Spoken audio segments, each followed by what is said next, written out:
up for J-Mac. Good stuff. Yeah. Let's get the Marc Farzetta, John, set to join us right now. Host of the Farzy Show. He joins us right here on Birds 365 as we get ready for the preseason game tonight. Marc Farzetta, welcome to the show, my man. How you doing on this Thursday morning? What does that mean to be a Toledo? I was called a Toledo. That's what I was trying to figure out. Like, I know he went to school at Toledo. You bunch of Toledos. That's what you guys. Johnny Mac, what's up, buddy? What's up, buddy? Happening? I haven't seen you in a while. Good to see you. Been a minute, friend. Good to see you guys. Good to see you. Football season is back, I guess, a little bit. We got a preseason game, so it's good to get you back in the mix. Now, I don't get this. What's your feel when that first preseason game? Do you get excited at this stage? Do you say, I want to see the young guy? How do you approach watching a preseason game, Marc Farzetta? Oh, well, once I get done my preseason parade and settle into my my sofa. And fully, by the way, my sofa, not to brag, gentlemen, but my sofa reclines. I know. Once I get into that perfect reclining seat and get my laptop out there with my little desk that I set up, I watch the first 5, plays or so, and I'm still a little amped up just to watch it. And then quickly, it just goes away. It might be the most fleeting excitement in all of sports. We're just excited to see the jerseys on the field and guys wearing them and running around and all that. And then you see maybe a couple of rookies, whatever.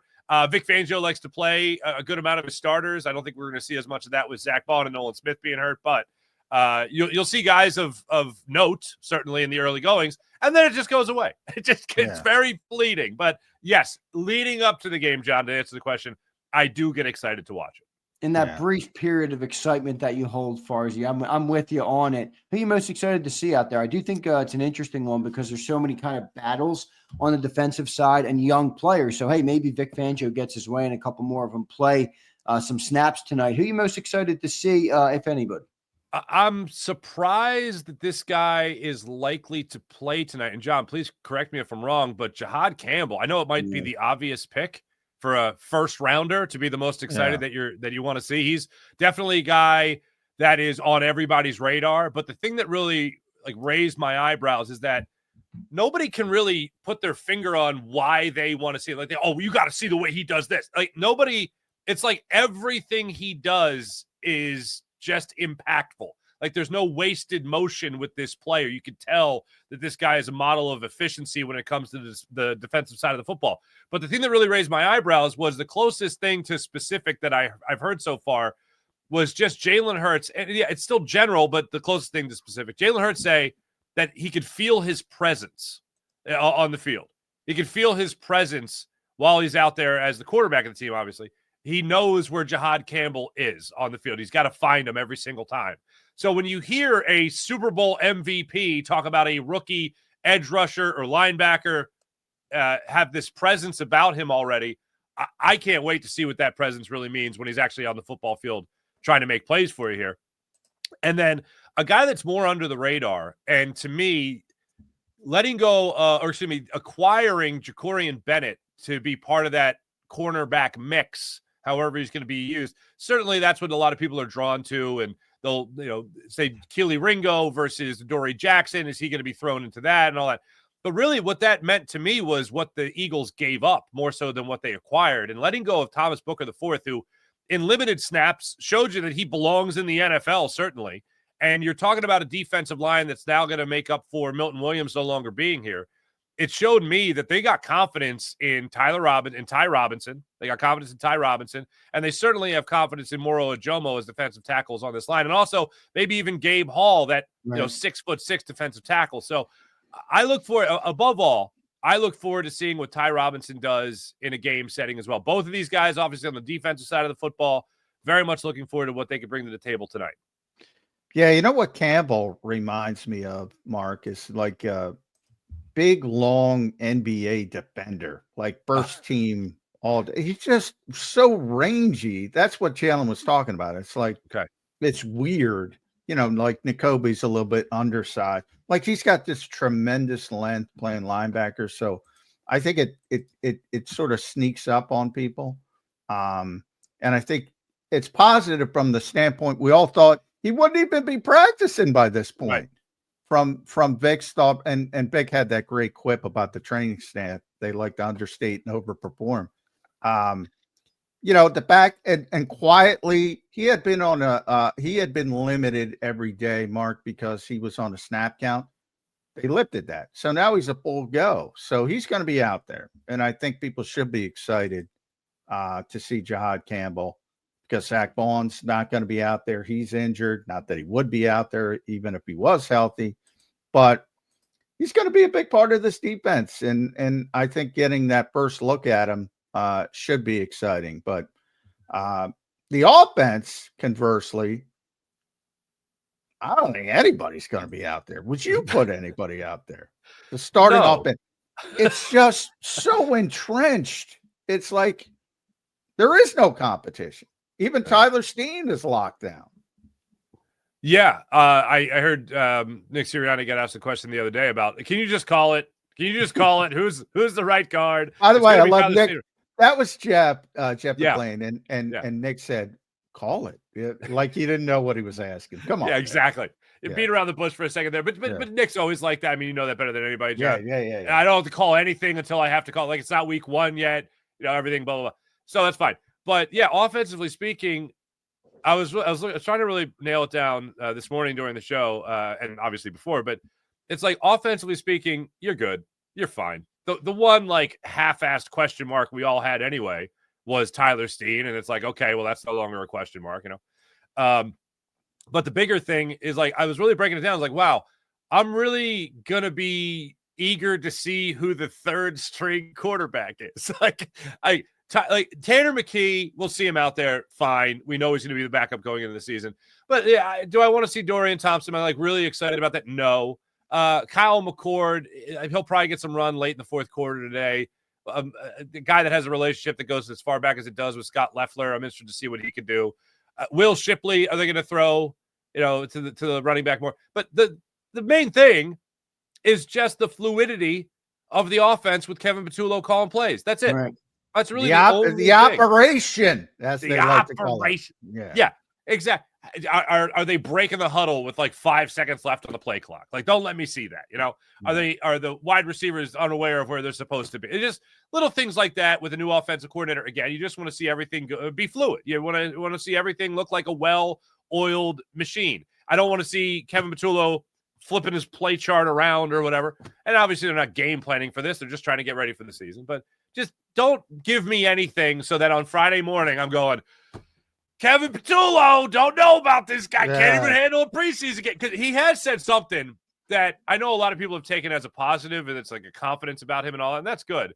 But the more he reiterates how not different things are for him now as the offensive coordinator, like, dude, I don't want to hear that. I want to hear what's a little bit different, because it's different.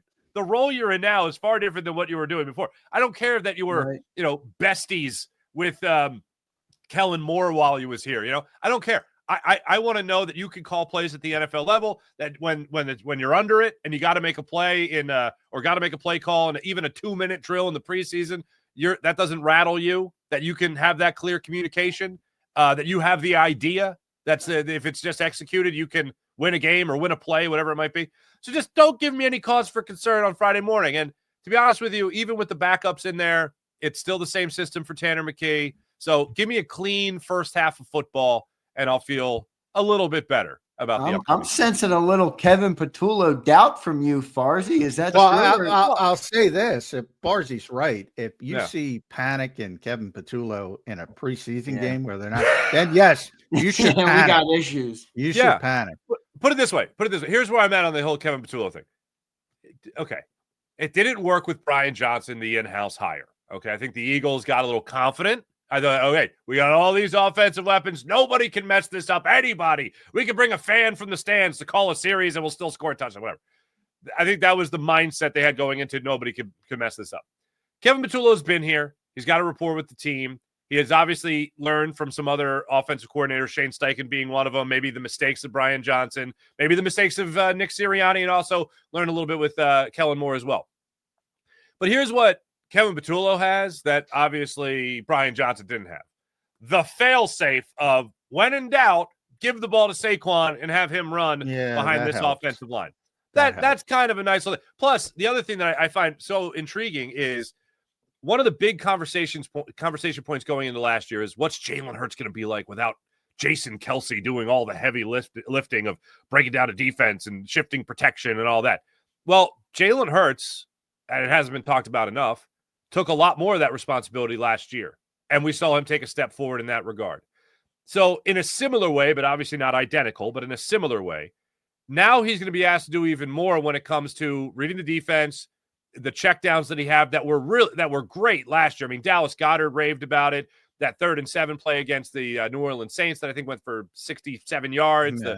I think the 3rd and 8 maybe against the Ravens. That little rub route, crossing route, Dallas Goedert, they did that. The amount of times he checked down to Saquon Barkley because they knew they had the right play dialed up as the audible for Saquon to break through that defense. So I think you're going to see even more of that. So one thing is the obvious. You obviously have Saquon Barkley as the failsafe. The other is you have a much better, much smarter, more veteran quarterback in Jalen Hurts to make the right call if what was called isn't the one that's going to break that defense. So I think two things are better here. One is obviously Saquon. The other is you got a much smarter quarterback now and an advanced quarterback, an advanced version of Jalen Hurts. Yeah, I think that's such a great point by you, Far. How much do you think the offense will change that under Patullo? I mean, I think blanket you can make a conversation that people know that Saquon's there now and obviously did what he did last year. So how much do they try and take that away? How much more do you think they'll go to the pass? How similar do you think it might look or different than what it did last year?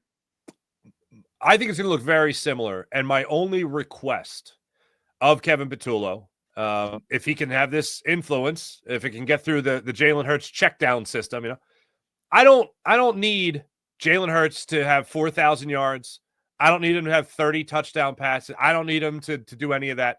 I just want to see an Eagles offense be middle of the road when it comes to passing, not last. I mean, they were great in efficiency, but in terms of pass attempts, look, I understand that Saquon Barkley doesn't run like Derrick Henry. He's not getting hit 3 yards behind the line of scrimmage, breaking 2 more tackles, getting hit by a bus, running through that, getting tackled by the entire United States Army, running through that, and then into the end zone. Like, I understand that's not a Saquon Barkley run. That's a Derrick Henry run.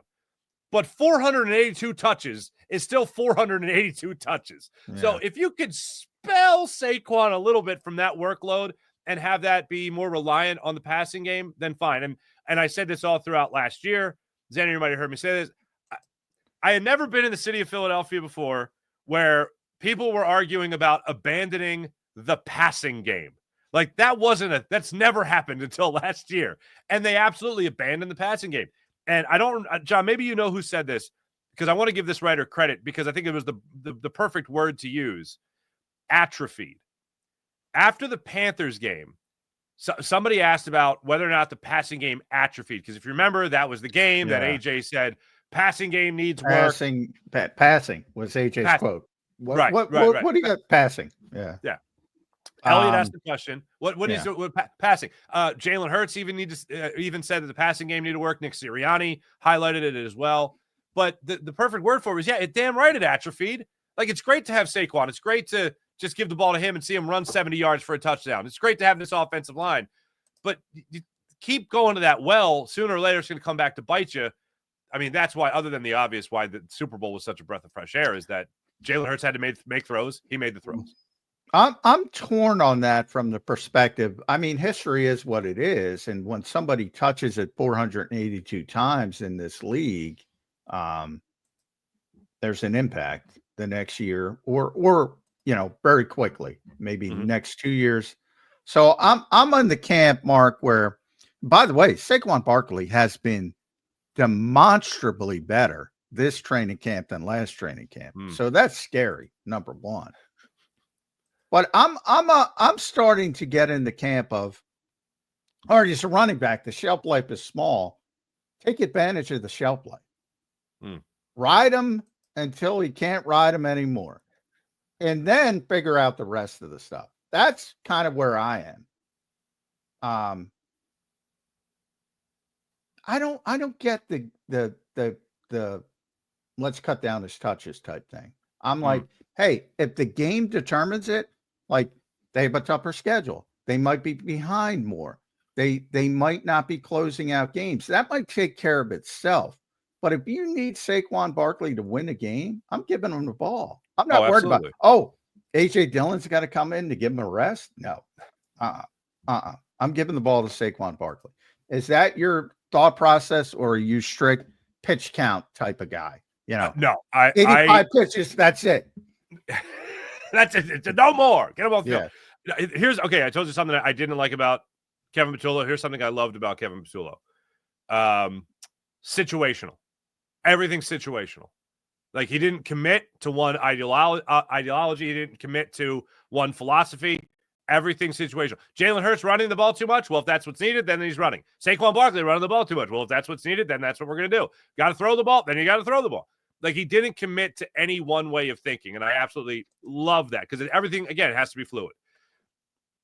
I would love the goal to be, yeah, let's blow out this team and then we can give Saquon a break. I love it. No matter how you blow him out, blow him out. Yeah. But I would love the goal to be to make sure he's fresh for the postseason. But as Jalen Hurts will tell you, you got to keep the main thing, and the main thing is winning. And if the way you win is against a particular defense, Saquon Barkley is going to run all day and night against them, then hand him that football. But there's no way in hell that you're on a 1st and 10 at the 15 or whatever, and you're thinking, all right, don't give the ball to Saquon here to start us off because he's already got 20 touches in this game. Like, no. If the defense gives it to you, you take it. I am not strict pitch count in any sport where there might be anything close to a pitch count. So I'm all about letting it rip if you need to let it rip. We'll see what I do on the offensive side. Far as you going on to the defensive side of the ball, number 1 in the NFL last year by a wide margin. Farzi, they were a damn good defense, and a lot of changes coming in. What are your expectations as we're a couple weeks out from the start of the regular season on this defense? My favorite word that was used for the Eagles defense, really is the Eagles as a whole, but it applies more so to the defense. My favorite word that has been used to describe them is reloaded. Now, we hear these terms all the time about rebuild. Well, certainly not a rebuild. We've heard about a retooling. Nah, that's kind of still negative. But reloading means you got the same kind of ammunition in the same very efficient weapon. And that's a word I heard from, I think it was Fox Sports described the Eagles as a reloaded team. I look at JAKIB Campbell. I look at a guy like Cooper DeJean as that Swiss Army knife that you have in, or that Vic Fangio has described. They seem, again, set at the defensive tackle position, even with Milton Williams not being here. This is supposed to be a new version of Jordan Davis as well. I think reloaded is pretty damn good. Nolan Smith taking a step up. Jalix Hunt taking a step up. We mentioned JAKIB Campbell a lot already. I think that's the perfect way to look at this defense, and it's a hell of a scheme that they got running. As I said at the start of last year, Vic Fangio is coming here not as the Vic Fangio cover band of Sean Desai or Jonathan Gannon. He's the real deal. He's the original act, and he played the notes beautifully last year. Yeah. I want to see a lot more of that. And then the other thing is that it really is settled in with this defense, just who Vic Fangio is, and it is a perfect marriage. All the stuff that we heard about coming out of Miami, you know, the too old school, doesn't speak to men. He speaks to them like boys, whatever. Whatever buttons he's pushing seem to work really well, because he can say whatever the hell he pleases. And these guys understand exactly where he's coming from, and nothing's taken out of context as far as that locker room goes. And everything, it's like he knows how to motivate these players. He knows how each one needs to be motivated, and he understands how to communicate that to them. And the overriding scheme with the reloaded talent, I'm expecting another, at worst, top 5 defense in the NFL. Granted, with the guys that left, the guys that are still here are still pretty damn good. So if you're going to lose guys like a Darius Slay, well, you still got a Quentin Mitchell. You still got Cooper DeJean. You're going to lose a Chauncey Gardner-Johnson. All right, you might lose that attitude, but guess who's got that attitude up front? Jalen Carter, as he talked about the other day. Reed Blankenship still there to seal a couple of games there with a interception at the end. And I think you've got some good options as an outside corner when it's not Cooper DeJean, between Adoree Jackson, Keely Ringo, and now also a guy who has started in his NFL career in Jacorian Bennett. So, I think reloaded is a good way to look at this Eagles defense. And also Nolan Smith coming in here in that supposed Brandon Graham role, and maybe even take that to an even higher level. That's a big ask, but yeah. I like yeah. your by the way, I like your cover band analogy because Sean Desai was like the shittiest cover band that ever the shittiest Shore cover band of all time. It's the worst JG, Don't Stop Believing I ever heard. All right, yeah, sorry, yeah. JG was pretty good. He was like the middle-aged dad jam band. If you ever seen those guys, phenomenal cover band. Yeah, But, I'm working on being one. Yeah. yeah. So I like that analogy. But one thing, Farzy, you've been doing this a long time. You've been around Philadelphia a long time. This is a boring summer. There's no drama. Give me some drama. Every once in a while, Vic Fangio chimes in with a passive aggressive comment about they don't practice too much, or that's a Howie move. Yeah. But that's as far as we get. How big of an advantage when you see Jerry Jones out there every week? Now Micah Parsons not be ready for week 1. Terry McLaurin, God forbid Josh Harris does something with a star player that doesn't work. How big of an advantage is that? There's no drama. None. The culture the Eagles have created is incredible. It is just absolutely incredible. And every time I think about it, I'm like, all right, you're being a homer. Stop being a homer. But then Jerry Jones is like, well, these guys are injured all the time. Why would I pay him? And I'm like, that guy's an idiot. And I'm just beyond grateful that we don't have to worry about that. It's funny. I listen to the Vic Fangio stuff, and I love that when anytime a compliment is given that he considers over the top, he calls it out and dismisses it as it's ridiculous. Hilarious. And that's hysterical. But it also makes me think about one of the lead stories is how much trash talk that's going on at camp. Yeah. And we talked about the offense and position battles. There's really none. You think about the year the Eagles won the Super Bowl with Nick Foles. I remember going into that year, we were talking about a backup quarterback not playing, and we were talking about who's the long snapper. Like, those were the conversations. And it's like, if these are the conversations, the takeaway is you got a pretty damn good football team. If the conversation we're having this year is, wow, Saquon Barkley is comfortable and talking a lot of trash to Jalen Carter, and Jalen Carter's talking trash. Like, if the trash talk is a lead story, I think you got a pretty damn good football team. And I think that's what everybody's expecting. Plus, another huge headline in all this is I have never heard anyone talk about a Super Bowl championship as if it's a wild inconvenience. Like, 3 days after they win the Super Bowl, they're at their locker, and Jalen Hurts is complaining about how every other quarterback in the league is farther ahead of their offseason workout regimen than him because he was busy winning that pesky Super Bowl. Yeah. You know, that's just Jalen Hurts. And then throughout this entire offseason and training camp to this point, you're hearing Jordan Mailata be like, everyone stop it. Stop it. We're not defending anything. Last year was last year, this year. Like, I've heard plenty of teams, Patrick Mahomes, plenty of times. Oh, last year is last year, this year is this year. And they just give you the by the book thing. This team seems to hate the fact that they won the Super Bowl last year. That's what it seems like. And you know what? If you're a fan rooting for this team, you'll love that. Because, as always, this city is what have you done for me now? What are you going to do for me tomorrow? The past doesn't get celebrated until they honor the teams years later. This is a city that booed in 2018 at halftime when the same night they unfurled their first Super Bowl banner ever, booed them off the damn field. And then they ran Philly on the first play out of halftime, and everyone was back on, and they won that game against the Falcons. So I think that this team, when you look at the storylines and drama, the fact that there is no drama is absolutely wild. Because this team is A, just that good, and B, the culture that they talk about, that every new Eagle talks about, is just, it's true and on point. And you got to love that for your football team. No doubt about it. As far as you sound optimistic to me coming into the year. I think, as we all should be. I think, they're a legitimate contender again coming back. How do you gauge this, far as you've been in Philly for a long time? I don't know if you've ever experienced, success to this level for this football team, as consistent as it's been.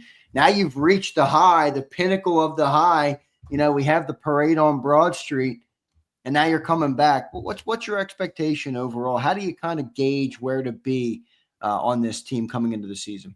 They're Super Bowl favorites as far as I mean. They should win the Super Bowl. They have the best. They have the. I grew up in the era of hearing, the older crowd talk about if Barry Sanders was behind the Cowboys' offensive line, what would he have done? This is that. This is as close to that as it could be. Saquon was in a bad situation in New York. Barry was obviously in a bad situation in Detroit. If a trade ever happened, or if he ever left and went to Dallas, what that could have done. Now, look, they weren't pushing aside Emmitt Smith or anything, but I'm just living in a fantasy world for a second. If he would have left and got an offensive line like that, then he would have been even more incredible and unreal than what we had seen him do in Detroit. Saquon got to leave the bad situation and come to the best possible situation and have one of the most historic seasons ever by a running back, and the Eagles rewarded him for that. So, look, let me just say the thing that everyone always says anyway, but let me just get it out there. Stay healthy, blah, blah, blah. Yeah. But exactly. Stay healthy. But they're stacked. They're absolutely stacked. The only haunting thing is the injuries. And you can't predict that. You certainly don't want to put it out into existence. But when that is your biggest concern and every team's biggest concern, then you're doing okay. And I feel like this team is absolutely a Super Bowl contender again. And talk about being around Philly for a long time. We've had teams that have had great promise. And if you look around the sports scene in Philadelphia, the one that comes to mind is the 08 Phillies. That was supposed to be the beginning of it. That was supposed to be 2 championships, 3 championships. Jimmy Rollins has even said they were supposed to win 3, But it didn't go that way. Things happened and they didn't play well at the right time, injuries, whatever, deteriorating careers, all that. This Eagles team is very much in their prime. And they have a quarterback that I think has cracked the code of playing quarterback at the NFL level in Jalen Hurts, where he realizes what's around him. He removes himself from it in a lot of ways. And this is one of the reasons I love Jalen Hurts. It really is a main thing. People might roll their eyes about it, but if he just doesn't turn the football over, this is a Super Bowl winning team. If the Eagles stay healthy, this is a Super Bowl winning team. If Saquon can recreate what he had last year in a lot of ways, this is a Super Bowl winning team. If Vic Fangio can do it, Super Bowl winning team. And everything is pointing to the idea that they will do that this year. So I absolutely love it when you have a selfless quarterback as Jalen Hurts that can put everybody else in front of him and put everybody else in great positions to make plays on the field, not just himself. I think you can feel pretty damn good. And also, this one last thing I'll say about it is that a lot of people that, whether you want to call yourself a realist or a hater, going into the Super Bowl, people are talking about whether or not Jalen Hurts can make those throws, whether he can make the throw. And people talking about throughout the season, I'm just worried that a team is going to come in and shut down Saquon Barkley. And when Saquon Barkley's shut down, can Jalen Hurts make the throws? I've loved Jalen Hurts since he's been here. I have told people numerous times, the quarterback we've waited a long time for is here right now. And I'm not going to waste a second of it trying to doubt that man because he has proven so many other people wrong. But in the Super Bowl, on the biggest stage possible, against a pretty damn good defensive coordinator, he made the throws. Saquon was taken out of the game, and he made the throws. They did what they wanted to do in their game plan. They picked their poison, and Jalen Hurts killed him. So for me, the biggest question about Jalen Hurts has been answered. So I laugh at every list that has Justin Herbert above him. The Justin Herbert, yeah. I laugh at every one of those lists, man. They're just put he him is in the who he says he is, Mark. That's list season at Marc Farzetta. Make sure got a lot of positivity from Farzy. Oh, we got to run. Farzi's got to run, Johnny. I gotta get him out of here. My bad, Farz. I missed the clock. All good. Farz, thanks for doing it today, brother. Great takeaways as always. We love having you on here on Birds 365. Make sure you guys follow him at Marc Farzetta. We'll listen to his morning show at the Farzy Show on his channels and right here on JAKIB Sports. Farzy, thank you, brother. We appreciate you joining today, my man. Always enjoy those 5 minutes of excitement at kickoff. We will. Thanks, Farz. There's Marc Farzetta joining us here. That's a lot of positivity from Farzy. Yeah, it is. But I thought it was all good. I thought there was a great explanation with each and everything that he mentioned there. And it's always good. I was trying to because but he had to go. I appreciate that. I didn't know. Yeah, he texted me 45, so I wanted to get him. I did want to ask him because I've asked this to a lot of people. If you forget the injuries are obvious, but so that can derail any team. But if something was going to derail this team, what would it be? That's what I was trying to get in for Farzy. To me, obviously, I said the edge rushing part of it. if something is because they are, I mean, they're one of the most talented teams in football. So arguably the most talented team from top to bottom. So when you start at that level, you got a legitimate chance to win the Super Bowl again. I think everybody understands that with the Philadelphia Eagles, but this is a difficult sport, and there will be adjustments, and there will be adversity. There was adversity last year, earlier in the season, and they kept getting better and better, and playing your best football late. A lot of things went right last season. Things are probably going to be a little bit more difficult, but they should be in the conversation. But I do think, boy, top 5 defense, boy, that's where I go back to. They lost a lot of good players on defense. They have a lot of good players back. That's fair to say. Yeah. I don't know if I liked Farzi's take on it, but I did think it was a little optimistic in terms of the reloaded comment. Like I reloaded with a lot of guys that haven't proven much yet, and you can be optimistic with it